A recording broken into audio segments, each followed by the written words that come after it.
Good evening, ladies and gentlemen. The story you are about to hear is true. Only the names have been changed to protect the innocent. This is Dragnet. My name's Friday. I carry a badge.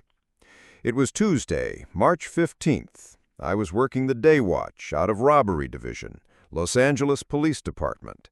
My partner's Bill Gannon. The boss is Captain Al Tremblay. My job? Police officer. It was 8:47 in the morning when we got the call. A jewelry store on Melrose Avenue had been hit. When you're working robbery, you learn that most cases follow patterns. This one was different. The suspect had left behind something unusual, a plaster cast of a human hand. We arrived at Goldman's Fine Jewelry at 8:59. The owner, Harold Goldman, was a thin man, about 60, with nervous hands that kept adjusting his glasses. "Officers, thank goodness you're here. They took everything from the main display case, about $15,000 worth of merchandise." "Mr. Goldman, I'm Sergeant Friday. This is Officer Gannon. Tell us exactly what happened." "Well, I opened the store this morning at 8:30, like always. Everything seemed normal until I went to check the main display case.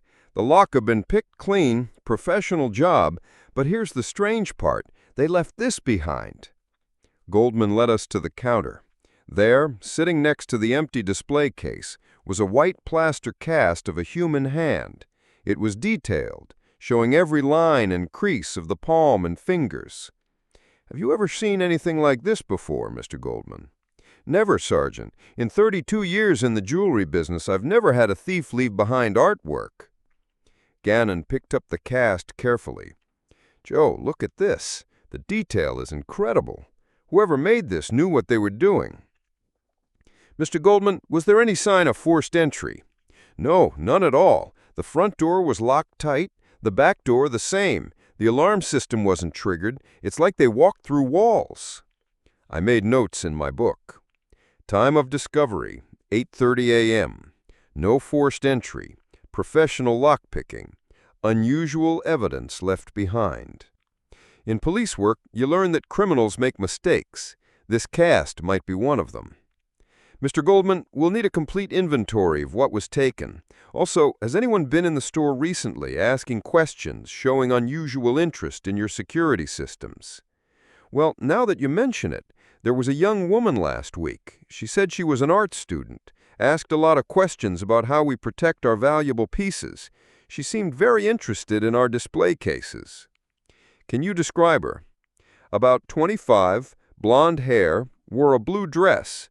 She had these really unusual hands, very delicate, artistic looking. She spent about an hour here, looked at everything but didn't buy anything." Gannon and I exchanged glances.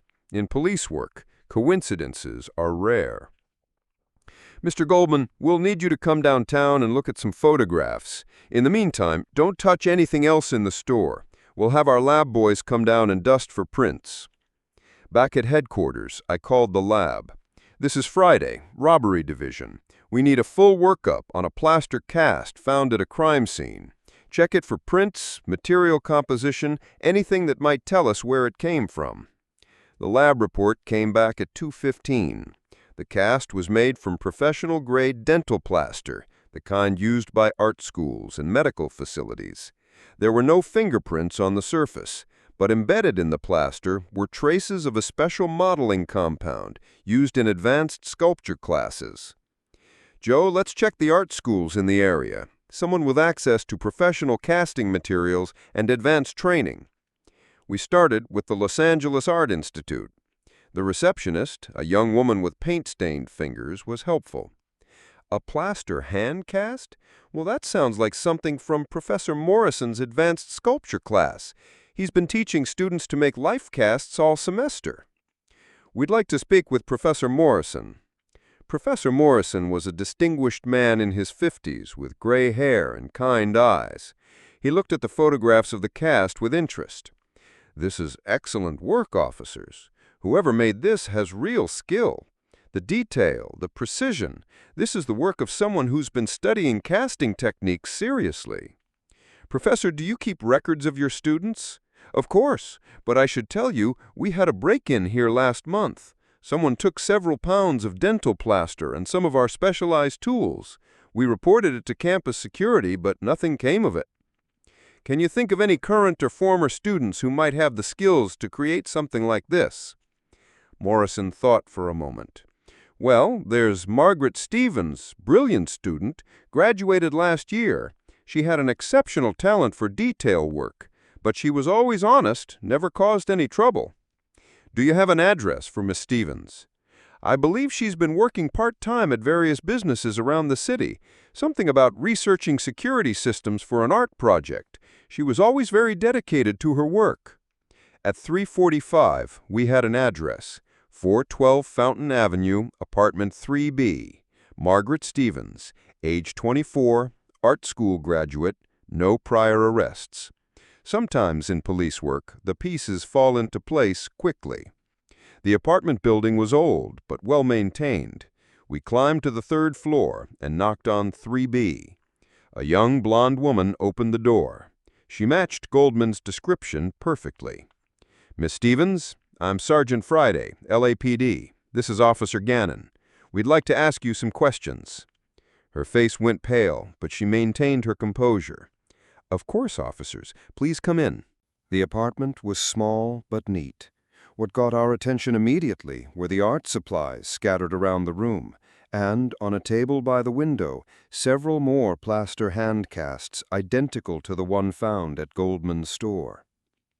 "Miss Stevens, we're investigating a jewelry store robbery. A past very similar to these was found at the scene." She sat down slowly in a chair near the window. "I suppose you found my signature." "Your signature?" "The hand cast. I've been leaving them at every job. I guess you could call it my artistic statement." "Miss Stevens, I'm going to advise you of your rights. You have the right to remain silent. Anything you say can and will be used against you in a court of law. You have the right to have an attorney present during questioning. If you cannot afford an attorney, one will be appointed for you. Do you understand these rights?" "Yes, I understand." "Would you like to tell us about the jewelry store?" Margaret Stevens looked out the window for a long moment before speaking.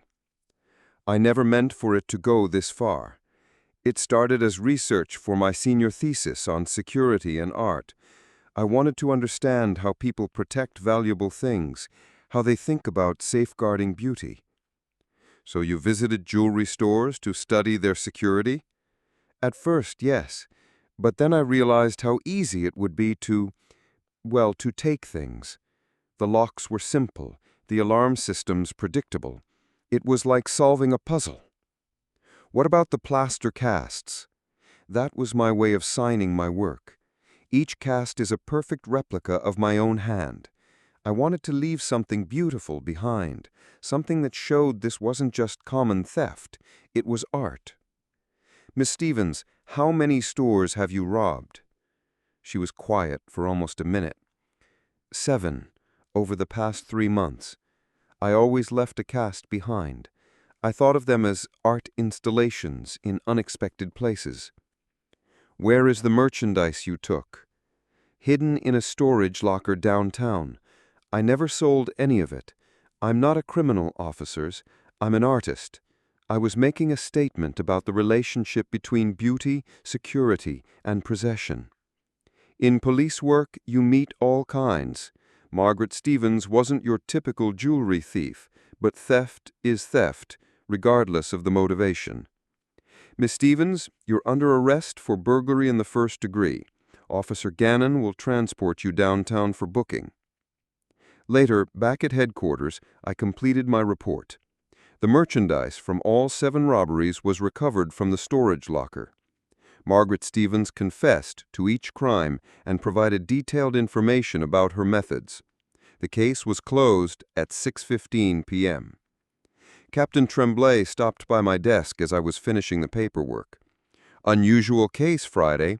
Art student turned jewelry thief." "Yes, sir. She called it an artistic statement.